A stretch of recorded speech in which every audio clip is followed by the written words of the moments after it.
Welcome to The Explainer. Today, we're going to dive into the origin story of Silicon Valley. And I'm not just talking about the famous garages. We're going back to a single rebellious decision by 8 engineers that really planted the seeds for the tech giants that, let's be honest, shape our entire world. We're going to explore how an incubator for silicon chips became an incubator for an entire industry. Before it was the home of world-changing algorithms and billion-dollar valuations, Silicon Valley was, it was quiet. It was literally a valley of orchards, famous for its fruit, not its code. So how on earth did we get from here, this peaceful agricultural community, to here, the global epicenter of tech unicorns? That transformation, it's seriously one of the most incredible stories in modern history. All right, so our story really begins with the transformation of the land itself, how that same fertile ground that once grew orchards would soon start cultivating world-changing ideas. Now, for an innovation explosion like this to even happen, you need 2 key ingredients: a whole bunch of brilliant minds packed into one place, and a brand new way to fund their most radical, craziest ideas. So before any of the famous founders we know, this whole ecosystem had to be built, piece by piece. And it all started with this number: 8. Just 8. These were 8 brilliant but totally frustrated engineers who made a rebellious decision that would ignite the entire semiconductor industry. The industry that makes the tiny electronic brains, the chips inside pretty much all of our technology. They became known as and this is a great name, the Traitorous 8. So after walking out on their employer, the Traitorous 8 founded this company, Fairchild Semiconductor. And you have to understand, this is the crucial point. Fairchild became the incubator for an entire empire. It had this unique culture where the best ideas won, no matter who they came from. It was all about merit. So this place became less like a single company and more like a university for innovation, spinning out hundreds of future tech companies, including Intel. It was, in effect, the mother of Silicon Valley. And of course, to fund all these new ventures, a new kind of money was needed. Enter venture capital. The best way to think of it is as high-risk, high-reward rocket fuel. VCs weren't just investing money, they were betting on people and on completely unproven ideas, providing the cash that allowed these small, rebellious startups to dream really, really big.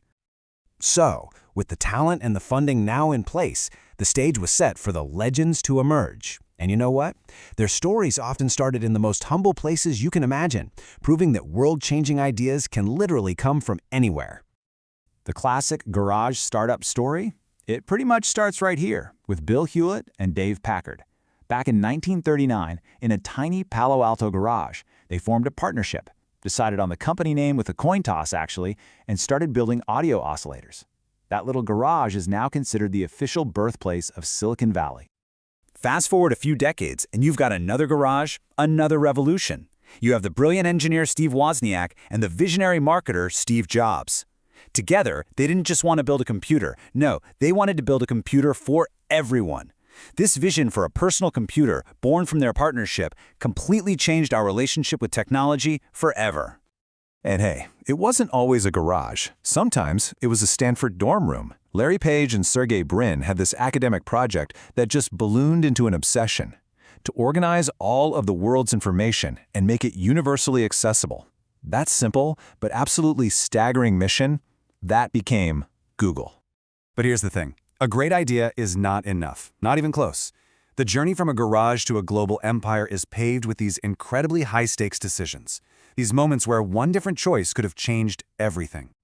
This quote here pretty much sums up one of the most legendary deals in tech history. So when a young Bill Gates met with IBM, he didn't even have an operating system to sell them, but he promised one anyway. That handshake deal to license the software rather than sell it outright created the entire modern software industry and set Microsoft on its path to total dominance. Amazon's story is just a series of audacious pivots. Look at this. Jeff Bezos started with a pretty simple plan: sell books online. That was step 1. The wild gamble was step 2, this pivot to become the everything store. But maybe the biggest pivot of them all was step 3, using their own internal infrastructure to build the world's leading cloud computing platform, AWS. Just incredible. Facebook's origin is, of course, famously filled with legal battles. But its really pivotal moment was the decision to expand beyond college campuses. That single move, to become a utility for everyone, not just for students, is what transformed it from a popular campus project into the dominant global social network we all know today. So, what's the lasting impact of all this? This culture of rapid-fire innovation didn't just build companies, it completely reshaped our world, creating a legacy with some incredibly bright sides and some really deep shadows. If you had to boil down the core philosophy of Silicon Valley into one single phrase, this would be it. It's a mantra that celebrates speed, it embraces calculated risk, and it prioritizes growth and disruption above pretty much everything else. It's the attitude that built empires. But as this slide shows, that whole philosophy is a double-edged sword. On the upside, it drove unbelievably rapid progress and created entire new markets out of thin air. The downside, though, is huge. This move-fast attitude often led to a buildup of what you could call ethical debt, where tough questions about privacy, competition, and societal impact were just ignored in the race for growth. And that created these massive, unintended consequences that we are all still dealing with today.